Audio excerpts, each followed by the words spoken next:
ప్రతి ఏటా డిఎస్సి మేము నిర్వహిస్తాం. నవంబర్లో మళ్ళీ టెట్ మేము పెడుతున్నాం. సుమారుగా 3,40,000 మంది మొన్న టెస్ట్ రాశారు. అధైర్యపడద్దు, మళ్ళీ డిఎస్సి మేము నిర్వహిస్తాం పారదర్శకంగా. మళ్ళీ మేము వచ్చే సంవత్సరం డిఎస్సి ఓపెన్ చేస్తామని ఈ సభాముఖంగా తెలుపుతున్నాం. ఇప్పుడే లోకేష్ గారు చెప్పారు, మీకు భవిష్యత్తులో ప్రతి సంవత్సరం డిఎస్సి ఉంటుంది, మీరు ఎప్పటికప్పుడు ప్రిపేర్ కండి. ఎన్ని వేకెన్సీలు వస్తాయి, ఏ శాఖ అయినా కొంత నిర్లక్ష్యం చేస్తాం, కానీ విద్యాశాఖను మాత్రం నిర్లక్ష్యం చేయమని మరొకసారి మీ అందరికి హామీ ఇస్తున్నాం.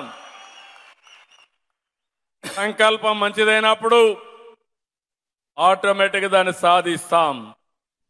మిత్రులందరికీ నమస్కారం, అందరికీ గుడ్ మార్నింగ్. ఈరోజు ఎడ్యుకేషన్ న్యూస్కి అందరికీ స్వాగతం. ముందుగా అందరికీ కూడా హార్ట్ఫుల్గా Ram Ramesh productions YouTube channel తరపున కంగ్రాచ్యులేషన్స్. ప్రతి ఒక్కరికి కూడా పేరు పేరున ధన్యవాదాలు. నెక్స్ట్ టీచర్ ఎలిజిబిలిటీ టెస్ట్ టెట్కి సంబంధించి, అదేవిధంగా డిఎస్సికి సంబంధించి కూడా బెటర్ క్వాలిటీ వీడియోస్ అయితే మన ఛానల్లో రాబోతున్నాయి. Thank you so much for your love and support. Next టెట్కి సంబంధించి, డిఎస్సికి సంబంధించి, టెస్ట్లకు సంబంధించి కానివ్వండి, లైవ్ ఎగ్జామ్స్కి సంబంధించి కానివ్వండి, పక్కా ప్రణాళికతో ముందుకు వెళ్దాం.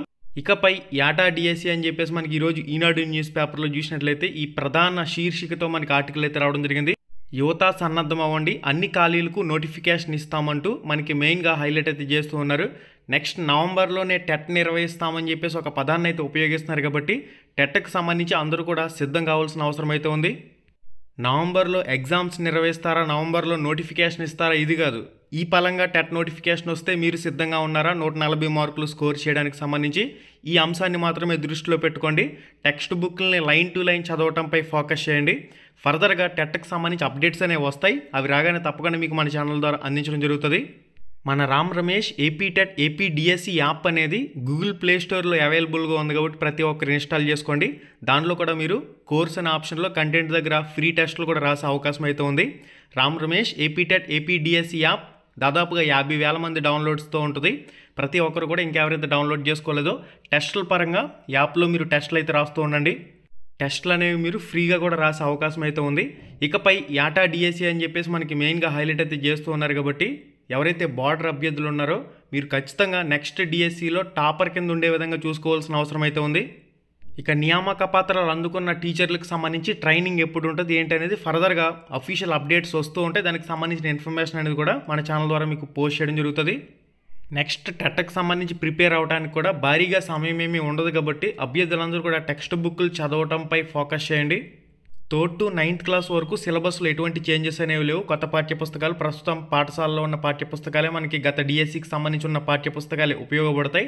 అయితే మనకి 10th క్లాస్ టెక్స్ట్ బుక్స్ అనేవి కొత్త పాఠ్యపుస్తకాలు ఇస్తారా, లేదంటే పాత పాఠ్యపుస్తకాలని ఈ టెట్ వరకు కంటిన్యూ చేస్తారనే అంశం ఒక్కటే క్లారిటీ రావాల్సి ఉంది. మిగిలిన సిలబస్లో ఎటువంటి చేంజెస్ అనేవి ఉండవు. మెథడాలజీస్కి సంబంధించి ఇప్పటి వరకు ఏవైతే ఓల్డ్ అండ్ న్యూ పుస్తకాలు చదివారో అవన్నీ కూడా యూజ్ అవుతాయి. అదేవిధంగా 3rd క్లాస్ నుంచి 9th క్లాస్ వరకు మనకి ఏదైతే గతంలో కొత్త పాఠ్యపుస్తకాలు చదివారో అవే మీకు యూజ్ అవుతాయి. ఇక 10th క్లాస్కి సంబంధించి కొత్త పాఠ్యపుస్తకాలు కూడా మీరు చదువుకున్నట్లయితే నెక్స్ట్ రానున్న డిఎస్సికి కూడా అవి యూజ్ అయ్యే అవకాశం ఉంటుంది. కాబట్టి ఆ రకంగా కూడా మీరు ఆలోచన చేయవలసిన అవసరం అయితే ఉంది. ఇక నెక్స్ట్ వచ్చేసరికి ఆంధ్రజ్యోతి న్యూస్ పేపర్లో మెయిన్ ఎడిషన్లో ఈ ఆర్టికల్ అయితే పబ్లిష్ కావడం జరిగింది. 150 రోజుల్లోనే పూర్తి చేసామని చెప్పేసి ఒక పాయింట్లో మెన్షన్ చేశారు. ఇక యాటా డిఎస్సి అని చెప్పేసి కూడా మెయిన్గా హైలైట్ అయితే చేస్తూ ఉన్నారు. డిఎస్సి నియామక పత్రాలతో కొత్త టీచర్ల సంబరం. ఇక యాటా నోటిఫికేషన్ ఇస్తాం, అందరూ పరీక్షలకు సిద్ధం అవ్వండి సీఎం అంటూ కూడా మనకి ఇక్కడ ఇన్ఫర్మేషన్లో పబ్లిష్ చేశారు. 15,941 మందికి నియామక పత్రాలు అందజేత. సభా వేదికగా మెయిన్ హైలైట్స్ గురించి మనం చూసినట్లయితే సభా ప్రాంగణంలో ఎక్కడ కూడా రాజకీయ జెండాలు లోకేష్ గారు తీసుకున్న దానిలో ఒక మంచి నిర్ణయం కింద కనిపిస్తుంది. ఇక నెక్స్ట్ వచ్చేసరికి ప్రతి ఏటా డిఎస్సి అని చెప్పేసి విద్యాశాఖ మంత్రి నారా లోకేష్ గారు స్పష్టం చేయటం, సీఎం చంద్రబాబు నాయుడు గారు దానిపై స్పందించి ఇకపై ఏవైతే రిటైర్మెంట్ వేకెన్సీస్ వస్తాయో వాటన్నింటినీ కూడా ప్రతి ఏటా డిఎస్సి ఇచ్చే విధంగా ముందుకు వెళ్తామని చెప్పడం అనేది ఎవరైతే బార్డర్ అభ్యర్థులు ఉన్నారో డిఎస్సికి సంబంధించి బార్డర్లో జాబ్ మిస్ అయిన వాళ్ళు కానివ్వండి, ఇక నెక్స్ట్ డిఎస్సికి సంబంధించి ప్రిపేర్ అవుతున్న అభ్యర్థులకు సంబంధించి కానివ్వండి, ఒక మంచి శుభసూచకంగా చెప్పుకోవచ్చు. నెక్స్ట్ డిఎస్సి రూపంలో అవకాశం వస్తుంది కాబట్టి దాన్ని ఒడిసి పట్టుకున్న వాళ్ళకి మాత్రమే జాబ్ వచ్చే పరిస్థితి ఉంటుంది. కాబట్టి టెక్స్ట్ బుక్లు చదవటంపై ఫోకస్ చేయండి. మరిన్ని అప్డేట్స్తో మళ్ళీ కలుసుకుందాం. శుభం, ధన్యవాదాలు.